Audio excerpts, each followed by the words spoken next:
اهلا بكم مشاهدينا الكرام في برنامج رياضة ويكاند ياتيكم مباشرة كل خميس من التلفزيون الجزائري مباشرة. سنقدم لكم في هذا البرنامج ابرز المواعيد الرياضية نهاية كل اسبوع بلمسة فنية وباركان مختلفة. البداية بركن الحدث.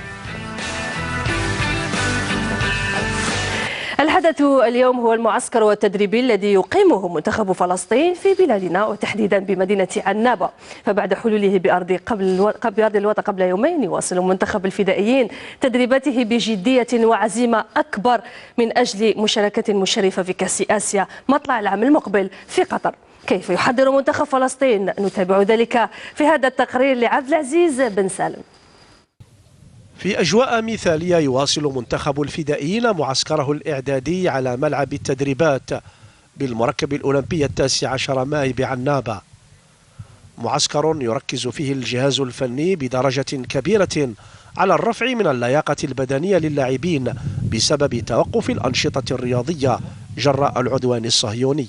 الكل بيعرف انه كرة القدم اليوم رسالة بنقدر من خلالها نوجه للعالم الانظار انه احنا شعب يعني بالرغم من الظروف اللي بنمر فيها، بالرغم من الظروف اللي بمروا فيها في غزة في الضفة الغربية اعتداءات الاحتلال والمستوطنين، الا انه احنا قادرين انه ان شاء الله يعني ان نوصل الرسالة اللي بدنا اياها من خلال كرة القدم. لاعبو منتخب فلسطين يسابقون الزمن من اجل بلوغ الجاهزية الكاملة قبل الموعد الآسيوي بمعدل حصتين تدريبيتين في اليوم قبل مواجهة نادي اتحاد مدينة عنابة يوم الجمعة وبعدها مباراة أخرى ضد منتخبنا الأولمبي. احنا دائما جاهزين. بهاي الظروف إرادتنا بتكون أكبر ومعنوياتنا بتكون أعلى لأن بدنا نمثل فلسطين أحسن تمثيل. الرياضة لا تقل عن أي مقاومة أي شيء ثاني لتمثيل فلسطين، فإحنا بنتمنى أن نكون خير ممثلين لبلدنا ولفلسطين. احنا موجودين في بلدنا بنعتبر حالنا، ومش هذا إشي مش غريب على الجزائر، وإن شاء الله بقينا بنستعد في معسكر في الجزائر إن شاء الله بنبسط شعبنا الفلسطيني المظلوم.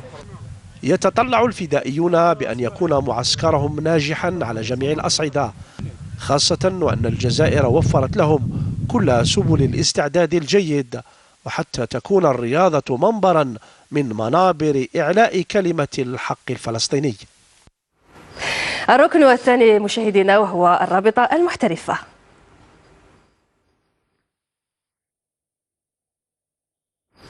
الجولة العاشرة المقررة يومي الجمعة والسبت ستشهد مباريات مثيرة، أولها تلك التي تجمع النادي القسنطيني بضيفه شبيبة القبائل على ملعب الشهيد حملاوي بقسنطينة.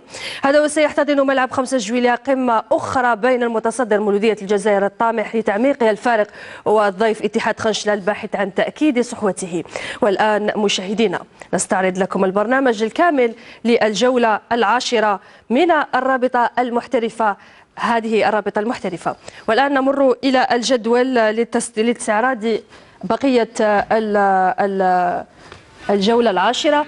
نجم بن عكنون، الشباب الرياضي بلوزداد، مولودية البيض، اتحاد الجزائر، النادي الرياضي القسنطيني، شبيبة القبائل، وجمعية أولمبي شلف أتليتيك بارادو. هذا بالنسبة للجمعة. أما بالنسبة للسبت الاتحاد الرياضي السوفي، وفاق سطيف، شبيبة الثورة، نجم مقرة، مولودية الجزائر، اتحاد خنشلة، مولودية وهران، واتحاد بسكرة. هذا بالنسبة لمباريات الجولة العاشرة. والآن سيضمن لكم تلفزيون الجزائري متابعة 4 مباريات، بداية بمواجهة مولودية البيض مع اتحاد الجزائر على قناة الأولى والقناة الأولى والثانية والرابعة عفوا. إذا نستعرض لكم الآن شباب قسنطين، مولودية البيض، اتحاد الجزائر بملعب تلعب هذه المباراة بملعب زكريا مجدوب. البيض تبث في القناة الأولى والقناة الرابعة. شباب قسنطينة، شبيبة القبائل بملعب حملاوي قسنطينة بكنان الجيغي، وأولمبي شلف أتليتيك بارادو بملعب بومرزاق شلف. ومولودية الجزائر أيضا ستبث التي ستجمع كما تتابعون يوم السبت قمة متصدر الترتيب مع ضيف اتحاد خنشلة. على القناة السادسة. أما بالنسبة مشاهدينا للقسم الثاني، هو تأجلت الجولة التاسعة التي كانت مقررة غدا وبعد غد إلى الأسبوع المقبل بسبب مشاركة أغلبية فرق القسم الثاني هواة في الدور الجهوي الخامس لمنافسة كأس الجزائر.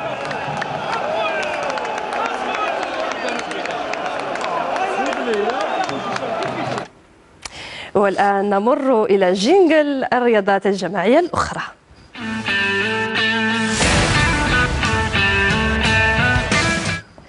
وإلى الكرة الصغيرة، جولتها السابعة تعرف لقاءات شيقة لحساب المجموعة الأولى. المتصدر النادي الرياضي لبلدية ميلا يستقبل مولودية سعيدة من أجل الحفاظ على الصدارة، وغير بعيد عن ذلك الملاحق نادي الأبيار يحل ضيفا على نادي زيغود يوسف بقسنطينة. أما بالنسبة للمجموعة باء، المتصدر نادي مولودية برج بوعريريج يستضيف شباب الجزائر الوسطى. أما صاحب المركز الثاني شبيبة أمل سكيكدا فيواجه شبيبة الثورة. والآن نذكركم مرة أخرى ببرنامج الجمعة والسبت، لكن في هذا الجدول مشاهدينا: كرة اليد رجال الجولة السابعة من الدوري الممتاز المجموعة آيف، مباريات الجمعة: وفاق عين توتا، مولودية مؤسسة باتنا، أولمبيا عنابة، أولمبيا الوادي، اتحاد ورقلة، الترجي الرياضي أرتزيو، نادي زيغود يوسف، نادي الأبيار، وكذلك الأمل الرياضي القسنطيني، أولمبي مغنية.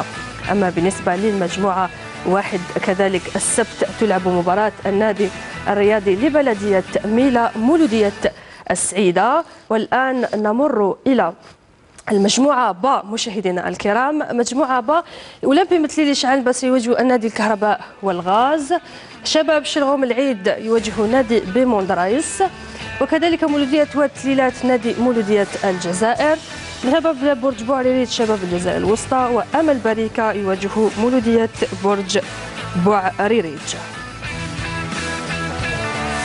إذا بالنسبة للسبت مجموعة باء: شبيبة أمل سكيكدا شبيبة الثورة.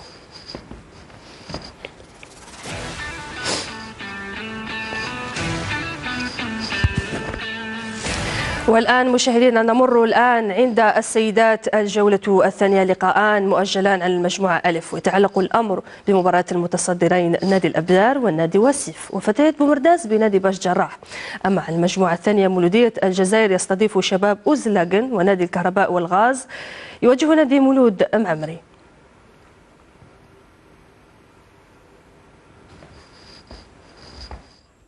والآن نستعرض لكم، نذكركم بالبرنامج.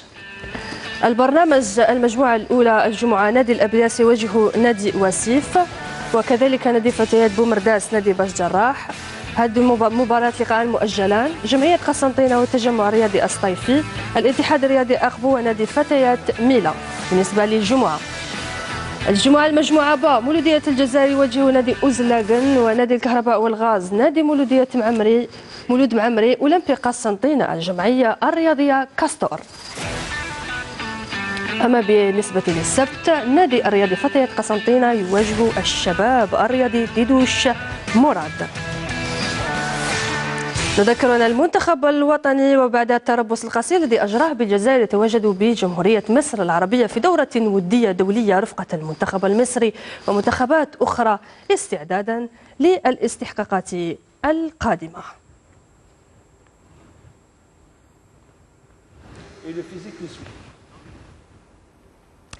إلى كرة السلة رجال، جولة الأسبوع أجلت بسبب تواجد المنتخب الوطني بتركيا لإجراء تربص تحضيري يدوم 10 أيام قبل التنقل إلى القاهرة للمشاركة في البطولة العربية.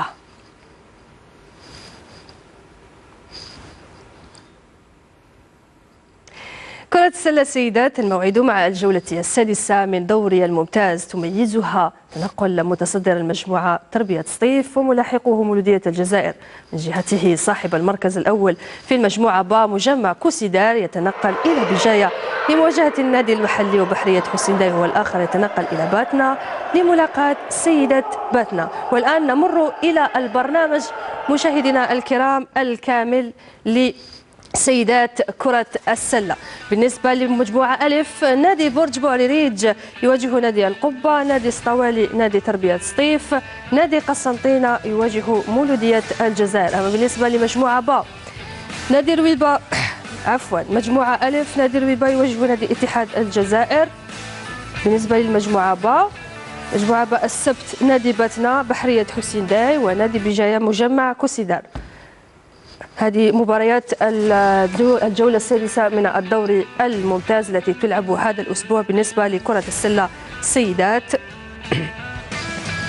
والآن مشاهدينا نمر إلى الكرة الطائرة. الجولة الرابعة تحسبا لمجموعة وسط شرق المتصدران جمعية ولاد عدوان ونجم سطيف يتنقلان خارج القواعد. ولاد عدوان تنتظره مهمة ببجاية أمام المشعل المحلي، فيما نجم سطيف يتنقل إلى باتنا لمواجهة متدايل المجموعة مستقبل جيل باتنا. أما قمة مجموعة وسط غرب تلعب بتلمسان وتجمع الوداد المحلي بمولودية الجزائر. الفريقان يتواجدان في المركز الثاني رفقة جمعية البوليدة الذي يلعب أمام رائد أرزيو. أما متصدر المجموعة نادي بوك شلف فيتنقل لمواجهة أولمبي القصر. إذا نمر إلى البرنامج مشاهدينا الكرام. نعم، بالنسبة لبرنامج الكرة الطائرة الدوري الممتاز الجولة الرابعة الجمعة تلعب مباراة أولمبيك عين مليلة وفاق عين أزال. أما السبت نادي العلمة يواجه نجم تجنانت، مستقبل باتنا نجم سطيف، النادي الرياضي برج بوعريريج أولمبيك الميلية مولودية بجاية شباب ولاد عدوان. كانت هذه مجموعة وسط شرق. والآن نمر إلى مجموعة وسط غرب. وسط غرب الجمعة نجم بالطيوة رائد المسيلة. أما بالنسبة السبت الشباب الرياضي إغرام سيواجه شباب مسلمون أولمبي القصر نادي شلف، جمعية البوليدة رائد أرزيو وداد تلمسان مولودية الجزائر.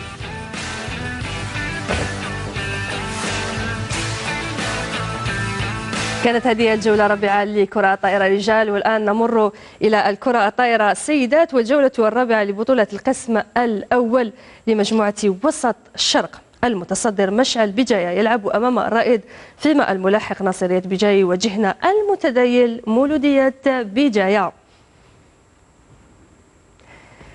نعم مشاهدينا نمر إلى الجدول لنستعرض لكم مباريات هذا الأسبوع. مباريات هذا الأسبوع مجموعة وسط شرق مولودية بجاية ناصرية بجاية نادي توجا وفاق أمل بجاية مشعل بلدية بجاية رائد بجاية ونادي تيشي يواجه جمعية ولاية بجاية.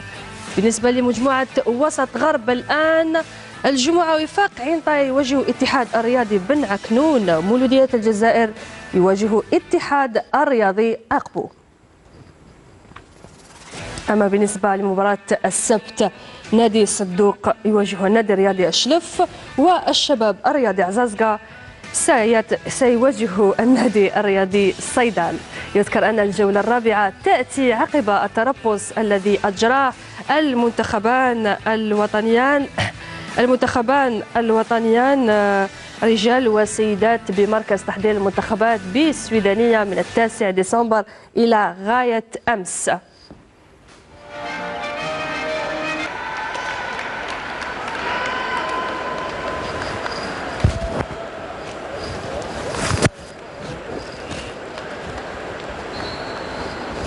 مزوارو ديال الغول تيم سيدري السلام. والآن مشاهدينا الكرام جينجل الرياضات الفردية. في رياضات الفردية نهاية هذا الأسبوع الموعد مع المرحلة الأولى من البطولة الوطنية للتنس الطاولة على مدى يومي الجمعة والسبت بالقاعة متعددة الرياضات لبوسماعيل، والمصارعة ببرج بوعريريج، وكأس الجزائر لفوفينان في يدفودا بقاعة حرش حسان. وينقل التلفزيون الجزائري مباشرة هذا الحدث على القناة الشبابية ابتداء من الساعة 4 مساء يوم الأحد المقبل. مشاهدة بهذا الحدث ختام برنامج رياضوي كان مشاهدة ممتعة لأبرز المباريات هذا الأسبوع. شكرا على كرم المتابعة والإصغاء. دمتم في رعاية الله وحفظه. سلام.